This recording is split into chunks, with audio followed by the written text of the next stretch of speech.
Sir, Rajya Sabha పెద్దల సభ అంటాం. అక్కడంతా మేధావులు ఉంటారని చెప్తాం.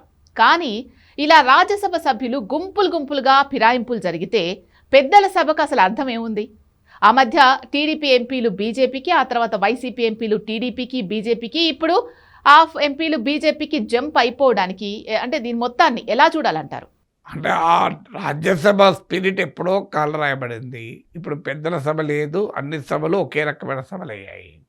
సో, అందువల్ల ఇప్పుడు ఏదో పెద్దల సభలో అది శాసన మండలిలో కానీ, రాజ్యసభలో కానీ మేధావులే వెళ్తున్నారనుకుంటే పొరపాటు. మేధావులకైనా కూడా వాళ్ళ పార్టీలు ఫిరాయించారనే గ్యారెంటీ లేదు కదా!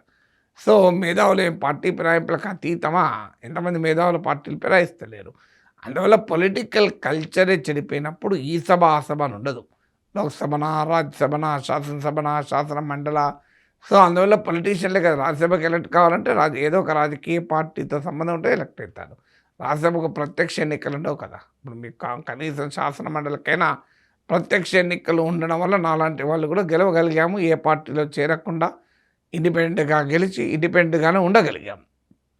కానీ మీకు అక్కడ కేవలం రాజకీయ పార్టీ సపోర్ట్ ఉంటేనే రాజ్యసభ గెలుస్తారు. సో, రాజకీయ నాయకుడే. ఏ సభలో ఉన్నా రాజకీయ నాయకుడు తేడా ఏముంటుంది? లోక్సభకో రకంగా, రాజ్యసభకో రకంగా ఉంటారా? అందులో రాజ్యసభలో బీజేపీకి మెజారిటీ లేదు కనుక నయానో భయానో తన మెజారిటీ పెంచుకోవటానికి ఎత్తుగడ. అందులో భాగంగానే టీడీపీ పార్లమెంటరీ పార్టీని విలీనం చేసుకున్నది. ఇప్పుడు వైసీపీ ఎంపీలను కూడా వైసీపీ ఓడిపోయాక వాళ్ళు కూడా కొంతమంది బీజేపీకి వచ్చారు, లేదా ఎన్డీఏకి వచ్చారు.